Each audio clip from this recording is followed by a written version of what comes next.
ಮುದ್ದಾದ ಕಲೆ ನಿನ್ನಲ್ಲಿದೆ.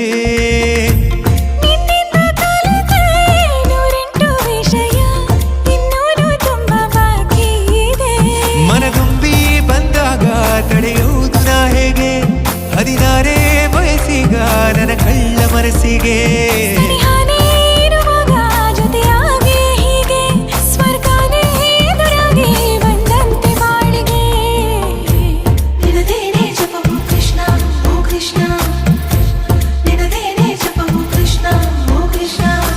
ಏನೋ ಒಂಥರ ಚಂದ ಜೊತೆಯಲ್ಲಿ ನಾವು ಕಳೆಯೋ ಕ್ಷಣ.